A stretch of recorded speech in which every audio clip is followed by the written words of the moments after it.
नमस्कार मेरे प्यारे साथियों, आज का एक प्यारा टाइटल है पॉलिटी वाले पॉइंट्स में हम यहाँ पर सिस्टमेटिक तरीके से आगे की तरफ बढ़ रहे हैं। और जब सिस्टमेटिक तरीके से आगे की तरफ बढ़ रहे हैं तो एक उसमें वहाँ पर टॉपिक लिखा हुआ है जिसका नाम है मूल राजनीतिक धारणाएं, मूल राजनीतिक अवधारणाएं, जिसमें वहाँ पर 4 शब्द हैं। जिसमें एक लिखा है स्वतंत्रता, दूसरा है आपके पास समानता, तीसरा है सामाजिक न्याय और चौथा है अधिकार।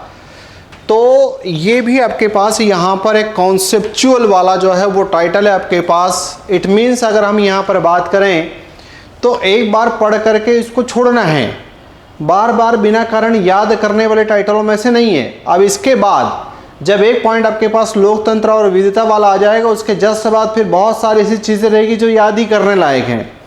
लेकिन यहाँ से ऊपर वाला जो पॉइंट आपके पास है कि इसको हमने समझ लिया और समझ करके हम आगे की तरफ बढ़ने की दिशा में इसमें जा सकते हैं, है ना। तो आज 2 पॉइंट इसमें यहाँ पर लगातार मैं जो है कवर करूँगा, जिसमें एक पॉइंट आपके पास मूल राजनीतिक अवधारणाओं वाला है और दूसरा पॉइंट आपके पास लोकतंत्र और विविधता वाला, और उससे रिलेटेड वहाँ पर पॉसिबल वाले जो क्वेश्चन है वो क्या बन सकते हैं उनको हम इसमें यहाँ पर देखेंगे या डिस्कस करेंगे। तो करते हैं आज के सेशन को शुरू इसी बात को लेकर के। यहाँ पर इसमें सबसे पहला कॉन्सेप्ट अपने पास यहाँ पर जो आता है वो कॉन्सेप्ट है इसमें यहाँ पर स्वतंत्रता। मेन पॉइंट अपने पास है मूल राजनीतिक अवधारणाएं। मूल राजनीतिक अवधारणाओं में सबसे पहला कॉन्सेप्ट यहाँ जो नाम है वो है इसमें स्वतंत्रता। जब इस पॉइंट को अगर आप कहोगे तो उसने कहा कि किस बात की, तो उसने कहा सोचने की, किस बात की, तो उसने कहा कि बोलने की और कार्य करने की जब आज़ादी प्राप्त होती है, बशर्ते कि वह दूसरों के अधिकारों का उल्लंघन न जिसमें होता हो, उस बिंदु को, उस पॉइंट को हम यहाँ पर जिस नाम से जानते हैं वो टाइटल हमारे पास क्या कहलाता है, उसे स्वतंत्रता कहते हैं। हो सकता है कि हमको यहाँ पर एक थोड़ा सा आगे पीछे घुमा करके प्रश्न मिलता हुआ दिखाई दे, तो उसमें वहाँ पर फिर भी अपना प्रश्न इसमें यहाँ पर कहीं भी किसी भी हालत में गलत इसमें नहीं होगा, है ना। तो कॉन्सेप्ट आए कि व्यक्ति को सो, देखिए जब अगर आप बात करते हो तो ये रियलाइज करने वाले टॉपिक हैं, याद मत करना। अच्छा ठीक है, हमको सोचने की, अच्छा बोलने की, लेकिन हमारा जो यहाँ पर बोलना, जो अभिव्यक्ति की जब अगर बात आती है तो ऐसा तो नहीं कि हम कहीं दूसरों की स्वतंत्रता का हनन कर रहे हो। तो उस मर्यादा तक जब अगर हम अपना काम करते हैं तो उस पॉइंट को जिस नाम से जानते हैं वो कहलाता है इसमें यहाँ पर आपके पास स्वतंत्रता। बेसिकली इसमें एक पॉइंट ये आएगा कि जो स्वतंत्रता है इसके 2 पॉइंट आपके पास प्रचलन में हैं, जिसमें से एक इसका नकारात्मक स्वतंत्रता वाला और दूसरा सकारात्मक स्वतंत्रता। हो सकता है कि अपने को यहाँ पर ऐसा प्रश्न आ जाए कि नकारात्मक स्वतंत्रता से आप क्या समझते हैं, तो उसमें यहाँ पर आया कि यह उन बाधाओं से मुक्ति की बात करती है जो व्यक्ति की आज़ादी को सीमित करती है। अब यहाँ पर थोड़ा सा एक दो बार पढ़ना चाहिए आपको, इसको याद करना चाहिए कि यह उन बाधाओं से मुक्ति है जो व्यक्ति की आज़ादी को सीमित करता है। अब इसमें यहाँ पर सबसे बड़ा वाला जो पॉइंट आपके पास है ये वाला है आपके पास यहाँ पर सेंसरशिप। मुझे लगता है कि ये पॉइंट आपने उस कॉन्टेक्स्ट में वहाँ पर सुना होगा, समझा होगा, जब हमारे यहाँ फिल्में रिलीज होती है। जैसे अगर आपने देखा होगा कि नशे के ऊपर जब उड़ता पंजाब नामक फिल्म को बनाया गया, तब वहाँ पर आम जनता तुम्हारे हमारे देखने से पहले, आम जनता तुम्हारे हमारे देखने से पहले ये जो है यहाँ पर सेंसरशिप बोर्ड के सामने जाती हुई दिखाई दी। और उसमें फिर वहाँ पर उन्होंने कहा कि नहीं, ये वाले पॉइंट पर कट लगाइए, इस पर कट लगाइए, इस पर कट लगाइए, इस पर कट लगाइए। लगभग ऐसे 80 के आसपास कट उसमें वहाँ पर लगवा दिए गए। तो इसका मतलब आपके पास यही आता है कि जो आपकी आज़ादी थी उसको कहीं ना कहीं उन्होंने सीमित करा। आप इंडिपेंडेंट हैं, लेकिन उनको लगता है कि सेंसरशिप बोर्ड को जब लगा कि इन बातों पर आपको कट लगाना चाहिए या ये बातें जो है वो अभी नहीं जाना चाहिए समाज के मध्य में, क्योंकि वो इसी बात को लेकर के पूरी की पूरी फिल्म का निर्माण किया गया था। इसी प्रकार से अनावश्यक कानून, जैसे फॉर एग्जाम्पल के लिए अगर अपन बात करें कि भारतीय टेलीग्राफ अधिनियम, अब भारतीय टेलीग्राफ अधिनियम वर्तमान में जो है वो आउटडेटेड भी हो चुका है, कोई आवश्यकता भी नहीं है। तो ऐसी बातों को जब हम यहाँ से फिर भी अगर वो लागू रहता या अगर लागू है तो ऐसी स्थिति में वो व्यक्ति की आज़ादी को सीमित करता हुआ दिखाता है। इसलिए इस प्रकार की स्वतंत्रता को हम यहाँ पर जिस नाम से डिफाइन करते हैं या कॉन्सेप्ट जो इसका डिसाइड होता है वो आपके पास यहाँ पर नकारात्मक स्वतंत्रता है। इसी कड़ी में आपके पास यहाँ पर सकारात्मक वाला, यह कुछ पाने की संभावना है, यानी व्यक्ति को वह अवसर मिलना जिससे वह अपने जीवन को बेहतर बना सके, जैसे शिक्षा की आज़ादी, अपनी प्रतिभा को विकसित करने की स्वतंत्रता। तो ये जो पॉइंट आपके पास यहाँ पर आया कि शिक्षा की आज़ादी या अपनी प्रतिभाओं को और विकसित करने की स्वतंत्रता, इट मीन्स यहाँ पर एक तरीके से जब अगर आपके अंदर पूरी तरीके से एलिजिबिलिटी है तो आप अपने आप को इसमें यहाँ पर आगे की तरफ बढ़ाइए। अब इन्होंने इसमें आगे कहा कि संविधान में नागरिकों को भाषण की स्वतंत्रता, धर्म की स्वतंत्रता, आवागमन की स्वतंत्रता, संगठित होने की स्वतंत्रता आदि अधिकार मिले हैं। तो आंसर आपके पास आता है यस। अब इनके जो क्वेश्चंस बनते हैं वो आपके पास यहाँ पर डिस्क्रिप्टिव मोड में रहेंगे, जहां पर यदि आपको भाषा की जरा सी भी समझ होगी, भाषा की यदि अगर आपको जरा सी भी समझ होगी तो भी उसके विवाह पर आप यहाँ पर इसमें आंसर लगा सकते हैं। फिर यहाँ से आगे बढ़ते हैं समानता। समानता सभी नागरिकों को अवसरों की, अधिकारों की और कानून के समक्ष जब बराबरी का दर्जा प्राप्त होता है तो उसको हम जिस नाम से जानते हैं वो कहलाता है समानता। हो सकता है कि अपने को प्रश्न ऐसा कैसा यहाँ पर मिल जाए कि आप समानता से क्या समझते हैं या समानता का निम्नलिखित में से क्या अर्थ है। तो जब अगर आपके पास आता है कि चाहे अवसर की बात आ जाए, चाहे अधिकार की बात आ जाए, कानून की बात आ जाए, इस दृष्टि से यहाँ पर कोई गरीब नहीं, यहाँ पर कोई अमीर नहीं, और सभी को जब बराबरी का अवसर मिलता है तो उस पॉइंट को हम यहाँ पर समानता के नाम से जानते हैं। अब एक बात ध्यान रखना है कि हम यहाँ पर 3-4 प्रकार की स्वतंत्रताओं की बात करेंगे, लेकिन आपके सिलेबस में केवल उन्होंने सामाजिक समानता लिख रखा है ना। तो जब अगर आपके सिलेबस में केवल ये वाला पॉइंट है समानता के अंदर एक, लेकिन मुझे लगा कि चूंकि इनसे मिलते जुलते पॉइंट है तो वो पॉइंट अपने पास यहाँ पर डिस्कस हो जाने चाहिए। लेकिन सिलेबस में अगर आप बात करोगे तो सामाजिक समानता की बात की गई है, जहाँ पर वो कहते हैं कि जाति, धर्म, लिंग या भाषा के आधार पर या नस्ल के आधार पर किसी से जो है वो यहाँ पर भेदभाव न करना, किसी के साथ विभेद न करना, इस प्रकार की आइडियोलॉजी को जहां ले जाकर के रखते हैं वो आपके पास सामाजिक समानता है। और 99 टाइम अगर यहां से अगर आपको प्रश्न मिलता है तो हो सकता है ये इसी रूप में आपको आता हुआ दिखाई दे। फिर आगे सभी को समाज में समान सम्मान मिले, उसे हम यहाँ पर सामाजिक समानता के नाम से जानते हैं। उसी प्रकार की समानता एक आगे आर्थिक समानता, हर व्यक्ति को जीवन व्यापन करने के लिए आवश्यक साधन उपलब्ध हो।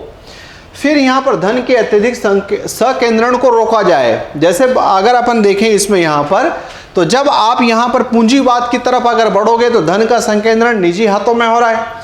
हो सकता है कि अगर आपके यहाँ सरकारी सिस्टम ज़्यादा हावी होता और पूरा का पूरा पैसा सरकार के पास केंद्रण में होता, लेकिन हम अगर देखें तो अभी वर्तमान में तो हम यहाँ पर जब इस प्रकार की बात करें तो उन्होंने ये कहा कि आर्थिक समानता का मतलब क्या, तो जीवन यापन के लिए जो आवश्यक साधन चाहिए उसमें वहां पर किसी को किसी प्रकार की कोई दिक्कत ना हो, उस पॉइंट को इसमें यहाँ पर रखा है।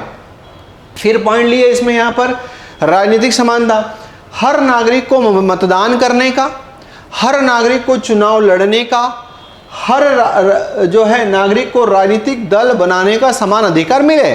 और हुआ भी ऐसा है, आप मतदान करते हैं यहाँ, आप चुनाव लड़ सकते हैं यहाँ, आप राजनीतिक दल बना सकते हैं यहाँ। भाई जिस समय अगर हम आम आदमी पार्टी की अगर बात करें तो ये इन्होंने अपना राजनीतिक दल बना लिया, आंसर है यस। जैसे अभी बिहार में जो है चुनाव है और वहाँ पर भी जो है बहुत सारे नए दल बनाए, तो आप अपने हिसाब से बना सकते हो, आंसर है कि हाँ, इसके लिए यहाँ पर किसी से किसी प्रकार का कोई भेदभाव नहीं किया जाएगा। एक व्यक्ति एक वोट एक मूल्य इस विचार का आधार है, तो आंसर आता है हाँ। फिर यहाँ पर चौथा जो है अगला पॉइंट आता है, जैसे एक आपके पास हो गया स्वतंत्रता, दूसरा पॉइंट आपके पास हो गया समानता, तीसरा पॉइंट आपके पास यहाँ पर आता है न्याय, इट मीन्स यहाँ पर जस्टिस। उसमें उन्होंने कहा है कि समाज में प्रत्येक व्यक्ति के साथ निष्पक्ष और समान व्यवहार करना।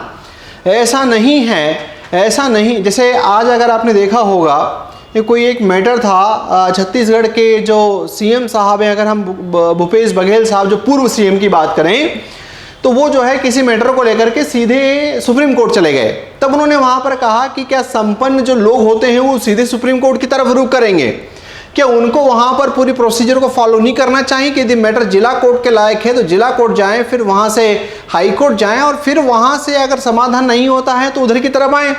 तो इट मीन्स यहाँ पर चाहे कोई कितना भी बाहुबली क्यों न हो, कोई कितना भी यहाँ पर शक्तिशाली क्यों न हो, सबको यहाँ पर न्याय मिलेगा और इस बात का इसमें यहाँ पर ध्यान रखा जाता है। तो उन्होंने कहा इसमें समानता, स्वतंत्रता और अधिकारों का संतुलन बनाए रखना महत्वपूर्ण होता है।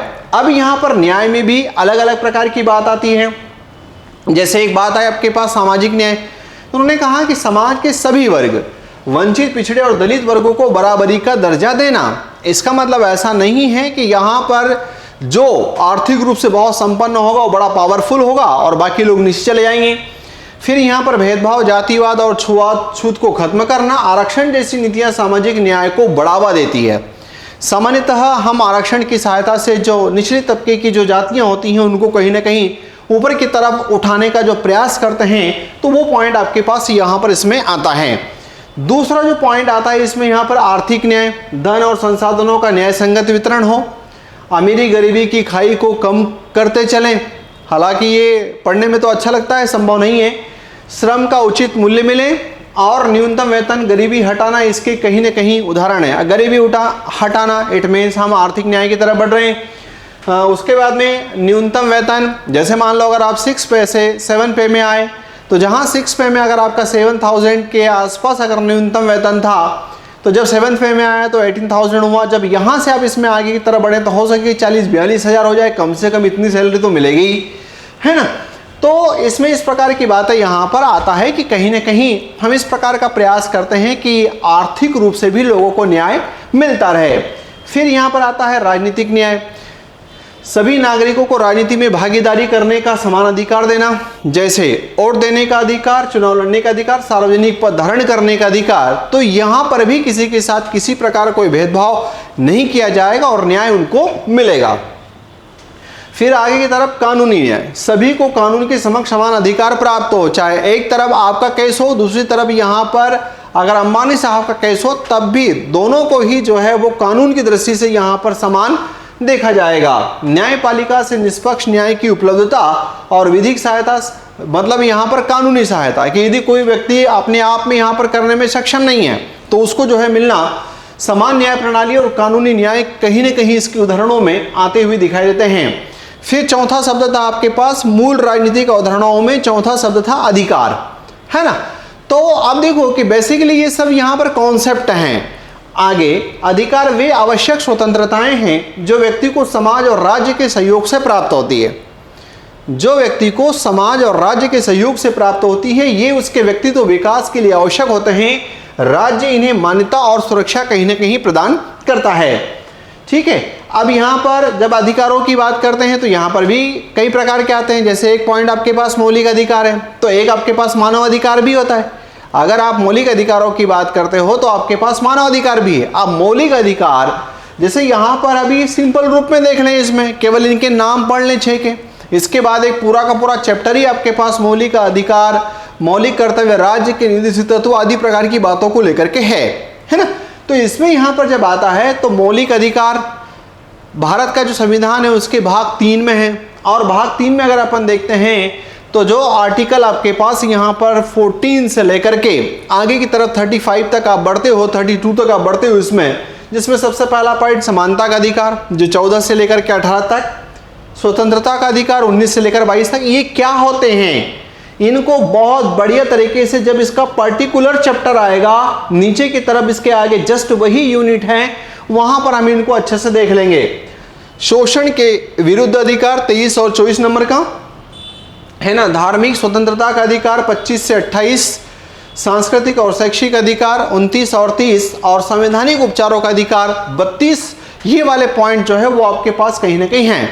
तो एक तरफ अगर आपके पास इन मौलिक अधिकारों के नाम आते हैं तो दूसरी तरफ आपके पास यहाँ पर जो है वो मानव अधिकारों के भी नाम इसमें यहाँ पर आते हैं। मानव अधिकारों में प्रत्येक व्यक्ति को केवल मानव होने के नाते, प्रत्येक व्यक्ति को मानव होने के नाते जो प्राप्त अधिकार हैं वो आपके पास मानव अधिकार हैं। जैसे जीवन का अधिकार सबका है, मानव अधिकार है। गरिमा का अधिकार, यातना से मुक्ति, शिक्षा, स्वास्थ्य, भोजन, ये सब कहीं ना कहीं है।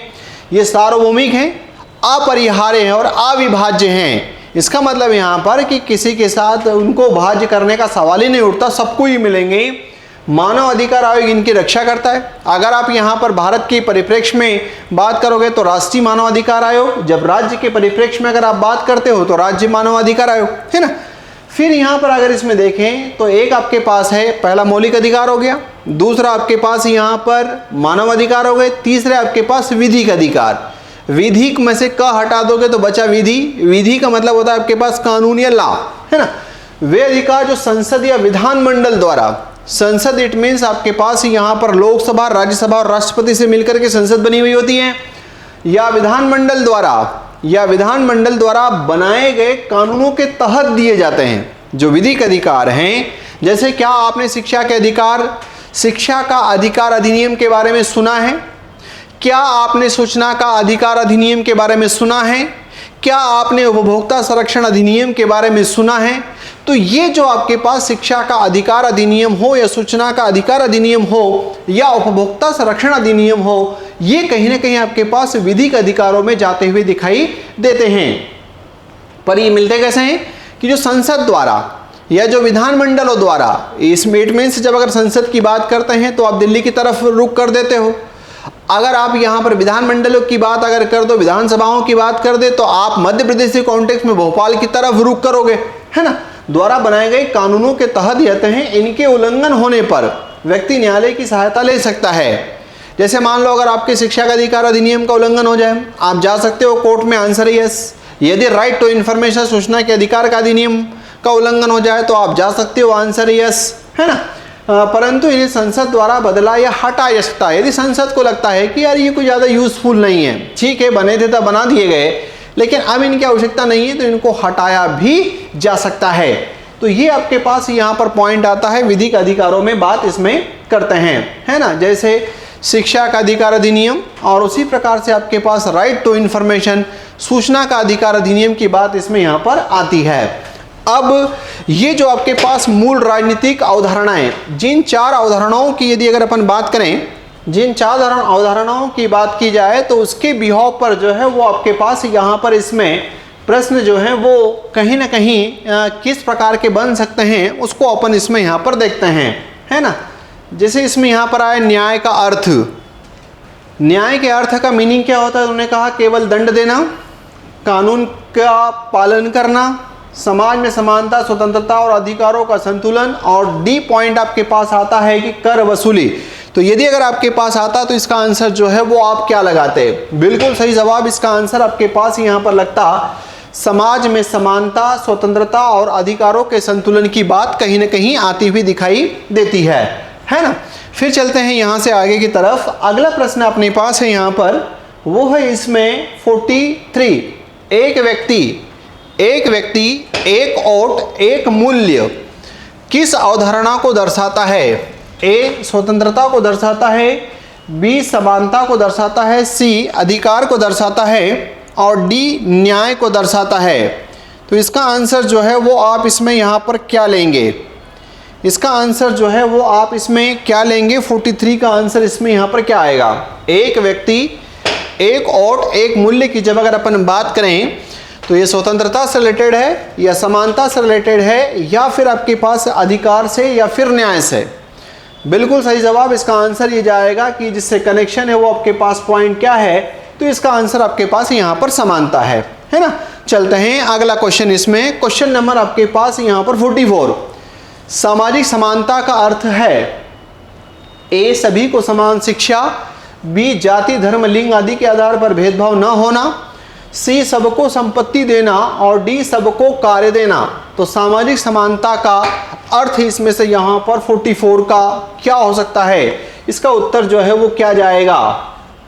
इसका आंसर जो है वो क्या जाएगा? बिल्कुल सही जवाब 44 वाला जो पॉइंट आपके पास इसमें यहाँ पर आया, इस 44 का आंसर आपके पास है यहाँ पर जाति धर्म लिंग के आधार पर भेदभाव न होना। इस 44 का आंसर इसमें यहाँ पर जाएगा, तो इसका आंसर है वो है आपके पास बी। नेक्स्ट क्वेश्चन आपके पास इसमें अगर देखें तो इसमें यहाँ पर है कि सकारात्मक स्वतंत्रता का अर्थ है ए हर कार्य को करने की स्वतंत्रता, बी राज्य से मुक्ति, सी आत्म विकास हेतु अवसर, और डी कानून तोड़ने की छूट।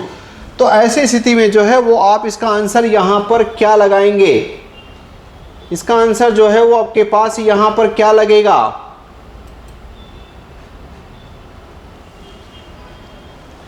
इसका आंसर इसमें यहाँ पर क्या लगेगा, ए, बी, सी या डी? 45 का जल्दी से सी बिल्कुल सही जवाब है। इसमें सकारात्मक स्वतंत्रता का अर्थ होता है आत्म विकास हेतु अवसर, है ना। जब इस प्रकार की अगर अपने पास बात अगर आती हुई दिखाई देती है तो उसको अपन यहाँ पर इसके अंदर सकारात्मक स्वतंत्रता के अंतर्गत रखते हैं। चलते हैं अगला पॉइंट आपके पास 46 वाला, कि स्वतंत्रता का अर्थ क्या है। ए, राज्य की आज्ञा का उल्लंघन करना, बी, सीमित बाधाओं के भीतर कार्य करने की क्षमता, सी, नियंत्रण से मुक्त जीवन, और डी, कोई नियम न मानना। तो 46 में आप इसका आंसर यहाँ पर क्या लगाओगे? 46 का आंसर इसमें यहाँ पर क्या जाएगा, जल्दी से स्पीड से?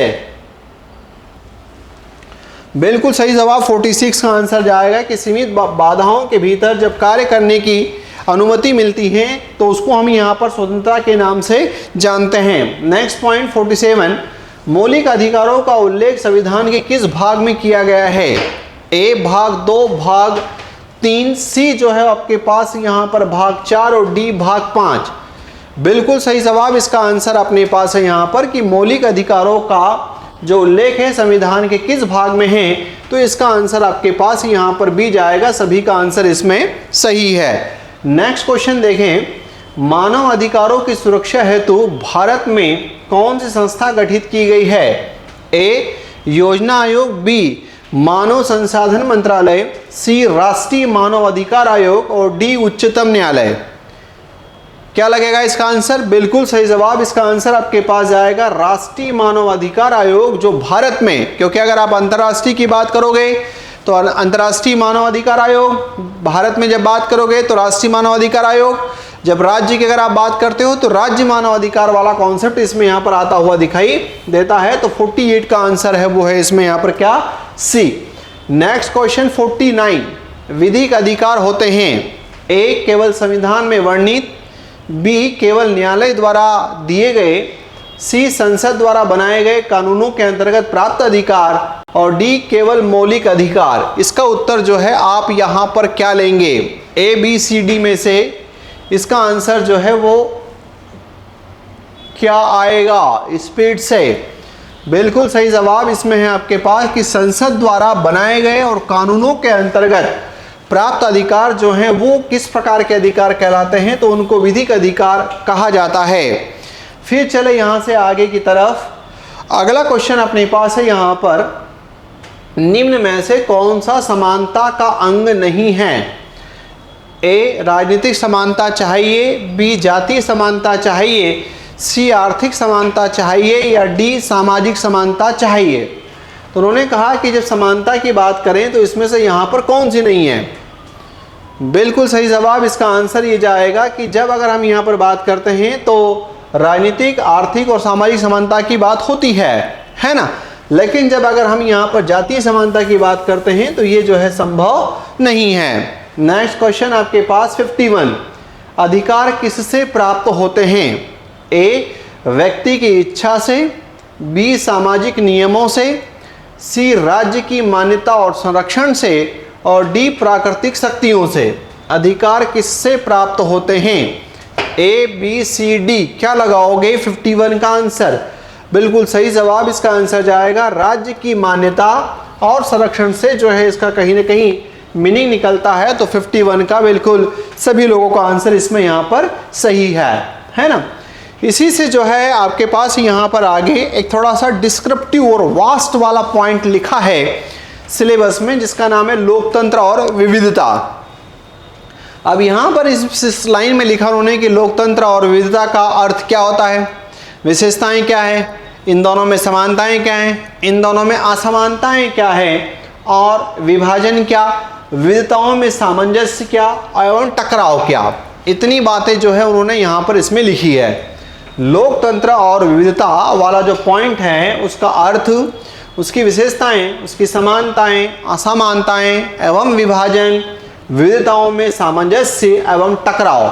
अब यहाँ पर सबसे पहले अपने को शुरू करना है कि लोकतंत्र क्या, विविधता क्या, लोकतंत्र क्या विशेषताएं क्या, विविधता की विशेषताएं क्या, इस प्रकार की बातें जो है इसमें यहाँ पर अपने को डिस्कस करनी है ना। सबसे पहला पॉइंट आपके पास है लोकतंत्र।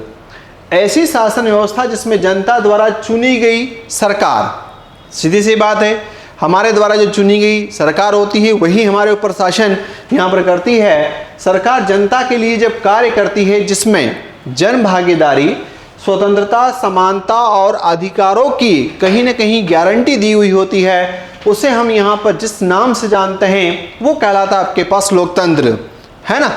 तो ऐसी शासन व्यवस्था जिसमें जनता द्वारा चुनी गई सरकार। तो अगर हम यहाँ पर कहें कि भारत में लोकतंत्र हैं तो आंसर आएगा कि हाँ, क्योंकि यहाँ पर हमारे द्वारा जो चुनी गई सरकार होती है वही शासन करती हुई दिखाई देती है। फिर बात आती है आपके पास विविधता, डाइवर्सिटी। भारत देश में यहाँ पर विविधता जो है वो कई सारे पॉइंट्स को लेकर के है। चाहे आप धर्म की बात करोगे, चाहे आप यहाँ पर भाषा की बात करोगे, तो यहाँ पर हमको जो है वो डिफरेंट प्रकार की वैरायटी जो है वो दिखाई देती है। समाज में मौजूद विभिन्न धर्म, फिर यहाँ पर भाषा, जाति, नस्ल, संस्कृति, परंपरा, लिंग और क्षेत्रीयताओं को विविधता कहा जाता है। जैसे यदि अगर अपने से यहाँ पर प्रश्न आ जाए कि विविधता से आप क्या समझते हैं, तब आपको और हमको जो है इसमें यहाँ पर आंसर देना है कि समाज में मौजूद विभिन्न धर्म, भाषा, जाति, नस्ल, संस्कृति, परंपरा, लिंग और क्षेत्रीयताओं को विविधता कहा जाता है। क्या भाषा को लेकर के, क्या धर्म को लेकर, क्या संस्कृति को लेकर, क्या जाति को लेकर, क्या नस्ल को लेकर, क्या परंपरा को लेकर के, क्या क्षेत्र को लेकर के डाइवर्सिटी है? आंसर है कि यस। लेकिन इसके मध्य भी आपने देखा होगा कि हमारा लोकतंत्र जो है बहुत शानदार तरीके से फल फूल रहा है। लोकतंत्र तभी पूर्ण होता है जब वो विविधताओं को सम्मान दे। हमारे यहाँ सभी धर्मों को सम्मान दिया जाता है, सभी जातियों को सम्मान दिया जाता है, सभी भाषाओं को सम्मान दिया जाता है। लोकतंत्र तभी पूर्ण होता है जब वह विविधताओं को सम्मान दे, अधिकारों की रक्षा करे और समान अवसर प्रदान जब करता है, तो उसको हम यहाँ पर जिस रूप में डिसाइड करते हैं वो टाइटल हमारे पास यहाँ पर क्या कहलाता है, उसे विविधता कहा जाता है ना। फिर यहाँ पर बात आती है कि लोकतंत्र की विशेषताएं क्या है। अब देखो, चाहे लोकतंत्र की परिभाषा, विविधता की परिभाषा याद नहीं करना, है ना। लोकतंत्र की विशेषताएं याद नहीं करना, एक बार पढ़ लो और आगे बढ़ जाना है। जनप्रतिनिधियों द्वारा शासन, हाँ, जो तुम्हारे हमारे द्वारा MP MLA जो चुनाव किए जाते हैं यही शासन करते हैं। बहुमत का शासन, हाँ, जिसके पास बहुमत होगा वो शासन होगा, लेकिन अल्पसंख्यकों के अधिकारों का भी सम्मान होता है। सबको विधिक समानताएं मिली हुई है। स्वतंत्रता की गारंटी है, चाहे विचार की हो, चाहे अभिव्यक्ति की हो, चाहे धर्म की हो, और चुनाव की पारदर्शिता भी जो है वो देखने को कहीं ना कहीं मिलती है ना। फिर इसी से आगे की तरफ जब अगर अपन बढ़ें तो विविधता की विशेषताएं क्या, सांस्कृतिक दृष्टि से, भाषाई दृष्टि से, धार्मिक और जाति दृष्टि से है, तो आंसर आता है यस। क्षेत्रीय परंपराओं में अंतर, बिल्कुल सही जवाब। जीवन शैली और सोच में भिन्नता, बिल्कुल सही जवाब। भाषा की बहुलता, बिल्कुल। और बहुधर्मी समाज, तो आंसर हमारे पास आता है यहाँ पर यस, है ना। फिर यहाँ से अगर अपन देखें, इसमें याद नहीं करना, एक बार पढ़ करके केवल आगे की तरफ बढ़ जाना। आगे फैक्ट याद रखने के लिए आपके पास बहुत कंटेंट आएगा। अब जो लोकतंत्र है और जो विविधता है, इन दोनों में क्या समानताएं हैं? लोकतंत्र हैं और जो विविधता है, इन दोनों में क्या समानताएं हैं? तो उन्होंने कहा कि सभी नागरिकों को समान अधिकार देता है लोकतंत्र, बिल्कुल सही जवाब। सभी नागरिकों की पहचान को मान्यता देता है, ये विविधता है ना। ये जो है आपके पास यहाँ पर जो स्टेटमेंट है, ये जो है आपके पास यहाँ पर समानता का, और देश के बाद वाला जो कलरफुल है वो आपके पास विविधता का। ये दोनों में समानता है कि ये नागरिकों को समान अधिकार दे रहा है और ये सभी नागरिकों की पहचान को मान्यता दे रहा है। फिर यहाँ पर अगर अपन देखें तो लोकतंत्र विचारों की स्वतंत्रता देता है, विविधता विचारों, विश्वासों और परंपराओं में अंतर को जगह देता है कि सब अंतर हैं अपनी अपनी जगह, लेकिन फिर भी सबका अपना महत्व है। फिर अगर हम इसमें यहाँ पर देखें, लोकतंत्र अल्पसंख्यकों की रक्षा करता है, विविधता अल्पसंख्यक समुदायों की सांस्कृतिक पहचान को बनाए रखता है ना। तो इस प्रकार से जो है, क्या ये पॉइंट आपको यहाँ पर एग्जामिनेशन पॉइंट ऑफ व्यू से याद करना चाहिए? आंसर है नहीं। ये सामान्यतः ऐसा है कि जब वहाँ पर प्रश्न आएंगे तो वो कहीं ना कहीं नकारात्मकता को हावी कर देंगे, ऐसे ऑप्शन को अलग ही छाड़ देना, या फिर ऐसी स्थिति में आपको ऑल ऑफ दी अबव उपरोक्त सभी लगाने का अवसर कहीं ना कहीं मिलता है। फिर यहाँ पर जो लोकतंत्र है और जो विविधता है, इन दोनों में असमानताएं क्या है? तो उन्होंने कहा कि लोकतंत्र में जो है सत्ता में जन भागीदारी और अधिकारों की रक्षा। अब यहाँ पर असमानता, इसमें पहचान और सांस्कृतिक विविधता की अभिव्यक्ति, ये जो है इसमें डिस्क्रिमिनेट है। सीधा सीधा है, एमसीक्यूज यहाँ पर आपको परेशान करने वाले नहीं है और ना जो है एमसीक्यूज जैसे कोई मिलने वाले हैं। आ भी जाएगा तो ऑल ऑफ दी अबव, ये नकारात्मकता वाला सेंटेंस को जो है छाटने का प्रयास करना है ना। फिर यहाँ पर लोकतंत्र में क्या है? शासन व्यवस्था। विविधता में क्या है? सामाजिक सांस्कृतिक संरचना। लोकतंत्र में क्या है? राजनीतिक समानता पर। और विविधता में क्या है? सांस्कृतिक सामाजिक असमानताओं पर। तो ये जो है इसमें यहाँ पर उसको डिफ्रेंशिएट करने का प्रयास इसमें किया गया है, जिसको स्पेसिफाई करके याद रखने की वैसे आवश्यकता नहीं है। अब एक शब्द लिखा है वहां पर विभाजन। जब विभाजन की बात करें तो सामाजिक विभाजन के कारण है कि भाई क्यों विभाजन है। तो जैसे जाति प्रथा, बिल्कुल बहुत धुआंधार तरीके से भारत जैसे देशों में यहाँ पर विभाजन का एक कारण है। नस्ली भेदभाव, अमेरिका में अश्वेत बनाम श्वेत वाला जो है विभाजन का एक बहुत बड़ा कारण है। फिर अगर आप यहाँ पर देखोगे धार्मिक मतभेद, जैसे भारत में हिंदू और मुस्लिम की बात करें, उसी प्रकार से भाषाई भेद, जैसे तमिल बनाम हिंदी, है ना, उसी प्रकार से लिंग आधारित असमानताएं। तो ये इतने ऐसे पॉइंट हैं जिसके आधार पर कहीं ना कहीं हम विभाजन को देखने का या विभाजन हमारी नज़र में आता हुआ दिखाई देता है ना। फिर यहाँ से चलें विविधताओं में सामंजस्य।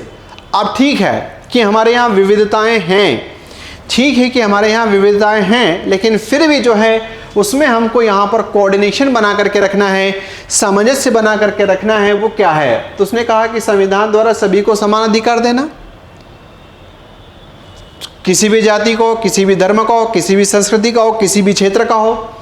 अल्पसंख्यकों के लिए विशेष सुरक्षा, जैसे आरक्षण आदि प्रकार की बातें इसमें यहाँ पर। इसके साथ साथ में भाषा, धर्म और संस्कृति की स्वतंत्रता देना, पंचायती राज स्थानीय निकायों के माध्यम से सबकी भागीदारी को बढ़ाना और सामाजिक न्याय की अवधारणाओं को बढ़ावा देना। मतलब विविधताओं में, जैसे अपन कहते हैं ना विविधता में एकता, तो वो वाला पॉइंट आपके पास इसमें यहाँ पर सिलेबस में स्पेसिफाई करके रख दिया कि अरे इतनी सारी डाइवर्सिटी होने के बावजूद भी हम सब यहाँ पर एक दूसरे के साथ सामंजस्य के साथ, एकता के साथ आगे बढ़ते हैं। तो आंसर इसमें आपके पास आता है हाँ। अब यहाँ पर विविधताओं में टकराव की बात आती है, तो उन्होंने कहा टकराव के संभावित कारण क्या है? तो वही उन्होंने कहा कि एक तो कारण है आपके पास बहुसंख्यकवाद, है ना। दूसरा जातीय धार्मिक कट्टरता के आधार पर टकराव होता है। फिर सांप्रदायिक राजनीति के व्यूह पर कहीं न कहीं टकराव होता है। असमान विकास और संसाधनों के असमान वितरण पर कहीं न कहीं टकराव होता है।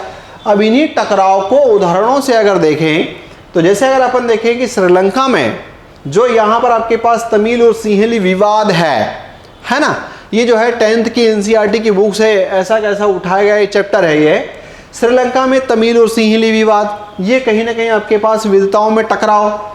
अमेरिका में नस्ली भेदभाव की घटनाएं आए दिन हम सुनते रहते हैं।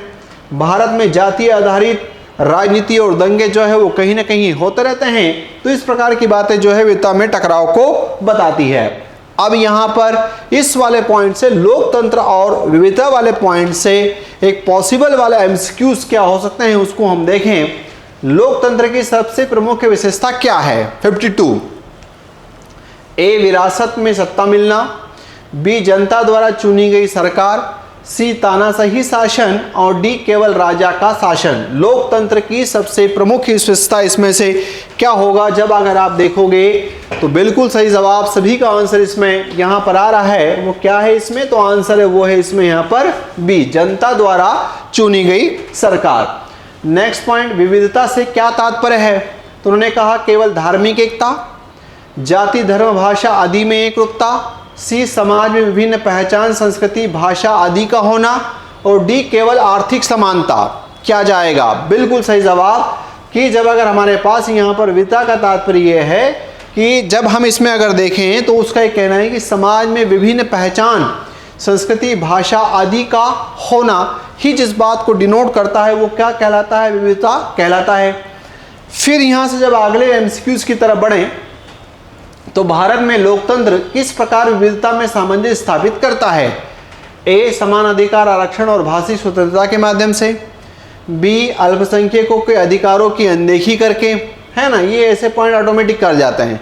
बहुसंख्यक समुदाय का वर्चस्व देख करके, केवल हिंदी संस्कृति को जो है, केवल हिंदी संस्कृति को प्राथमिकता दे करके। तो जब अगर आप 54 में देखोगे तो ऐसी स्थिति में ऑप्शन भी आपको ये बताने में सक्षम है कि आंसर जो है वो किस दिशा में यहाँ पर जाएगा। तो 54 का आंसर है वो है आपके पास ए। फिर चलें 55, किस देश में तमिल और सिंहली के बीच जातीय संघर्ष हुआ? ये प्रश्न एनसीईआरटी से उठाया हुआ एज इट इज आपको मिल सकता है ना। बहुत मोस्ट इंपोर्टेंट प्रश्नों में ये आपके पास आता है। ए भारत, बी पाकिस्तान, सी श्रीलंका और डी बांग्लादेश। ए भारत, बी पाकिस्तान, सी श्रीलंका और डी बांग्लादेश, बिल्कुल सही जवाब। इसका आंसर है कि तमिल और सिंहली के मध्य जो विवाद है वो कहाँ पर है? तो वो श्रीलंका में है ना। तो 55 का आंसर इसमें यहाँ पर क्या जाएगा? वो है इसमें सी। नेक्स्ट 56, सामाजिक विभाजन का प्रमुख कारण क्या नहीं है? सामाजिक विभाजन का प्रमुख कारण क्या नहीं है? ए नस्ली भेदभाव, बी भाषाई विविधता का सम्मान, सी धार्मिक मतभेद और डी लिंग आधारित असमानता। यदि जब आप ऐसे ऑप्शनों को पढ़ते हो तो उसने कहा कि सामाजिक विभाजन हो रहा है, बिल्कुल नस्ल के कारण हो रहा है, धार्मिक मतभेद के कारण हो रहा है, लिंग के कारण हो रहा है, लेकिन भाषाई विविधता का सम्मान जो है इसका यहाँ पर कारण नहीं बनेगा। तो 56 का जो आंसर जाएगा वो आपके पास इसमें यहाँ पर क्या होगा? तो आंसर इसमें बी कहीं ना कहीं होगा। नेक्स्ट क्वेश्चन 57, लोकतंत्र में अल्पसंख्यकों के अधिकारों की रक्षा कैसे होती है? ए केवल बहुमत के फैसले लागू होते हैं, उनकी अनदेखी की जाती है, उन्हें मतदान करने का अधिकार नहीं होता, उन्हें भी समान अधिकार और स्वतंत्रता प्राप्त होती है। ये वाले ऑप्शन से ऑप्शन कट गया, अनदेखी से जो है वो ऑप्शन कट गया, नहीं से जो है ऑप्शन कट गया। इसलिए ऐसे जो टॉपिक होते हैं जो डिस्क्रिप्टिव नेचर के हैं उनके प्रश्नों के आंसर इजी गोइंग टास्क में हम यहाँ पर भाषा की समझ के बिहाव पर दे सकते हैं। उन्हें भी समान अधिकार और स्वतंत्रता प्राप्त होती है, ये इसका आंसर कहीं ना कहीं जाएगा। विविधताओं में टकराव का एक प्रमुख कारण क्या है? ए समान विकास, बी भाषिक स्वतंत्रता, सी सांप्रदायिक राजनीति और डी समावेशी शिक्षा प्रणाली। विविधताओं में टकराव का एक प्रमुख कारण इसमें से यहाँ पर क्या है? 58 का आप क्या लगाओगे? समान विकास, भाषिक स्वतंत्रता, समावेशी शिक्षा प्रणाली। तो ये तो सब पॉजिटिव है। इसका मतलब है कि जब सांप्रदायिक राजनीति हावी होती हुई दिखाई देगी तो ऐसी स्थिति में यहाँ पर टकराव बढ़ता हुआ दिखाई देगा। तो 58 का आंसर जाएगा वो है आपके पास सी। नेक्स्ट पॉइंट, लोकतंत्र में चुनावों की पारदर्शिता किसे दर्शाती है? ए केवल सरकार की शक्ति को, बी जनता की भागीदारी और निष्पक्ष प्रक्रिया को, सी विपक्ष की हार को, डी पुलिस के नियंत्रण को। ये वाला यहाँ से कट गया, ये वाला यहाँ से कट गया, है ना, और ये वाला जो है वो यहाँ से कट गया। तो ऐसी स्थिति में इसका आंसर यहाँ पर ऑप्शन को देखते ही हम यहाँ लगा सकते थे और उत्तर क्या जाएगा? तो ये है आपके पास इसमें बी। नेक्स्ट क्वेश्चन, विविधता का लोकतंत्र में क्या महत्व है? ए इसे रोका जाना चाहिए, बी केवल एक धर्म को बढ़ावा देना चाहिए, सी यह लोकतंत्र को मजबूत बनाता है, डी लोकतंत्र के लिए हानिकारक है। यदि सिस्टमेटिक ढंग से आप इन ऑप्शनों को पढ़ोगे तो इसका उत्तर आपको आराम से आ जाएगा।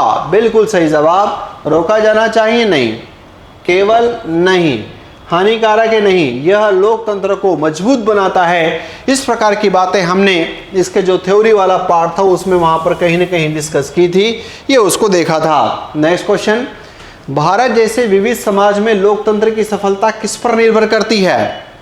ए केवल राजनेताओं पर, बी टकराव को बढ़ावा देने पर, विविधता को स्वीकारने और समान अधिकार देने पर, और डी एक भाषा को थोपने पर। तो इसका आंसर क्या जाएगा? बिल्कुल यहाँ से कट गया, ये यहाँ से कट गया, और ये जो है यहाँ से एक भाषा से कटता हुआ दिखाई देता है। तो इसका आंसर इसमें यहाँ पर क्या जाएगा कि जब विविधता को स्वीकारते हैं और समान अधिकार देने की बात आती है तो ये पॉइंट आपके पास इसमें जाता हुआ दिखाई देता है ना। तो इसी के साथ आज के सेशंस को यहीं इसमें यहाँ पर विराम देंगे और उम्मीद करता हूँ कि ये जो थ्योरेटिकल वाले जो एस्पेक्ट हैं जहाँ ज़्यादा आपको व्याकरण याद करने की आवश्यकता है इसमें यहाँ पर नहीं है। और अगर सिस्टमेटिक इसको एक बार अगर आप सुन लोगे तो फिर और किसी को सुनने की आवश्यकता आपको नहीं पड़ेगी। इसी पॉइंट को यहीं विराम देते हैं। जय हिंद, जय भारत।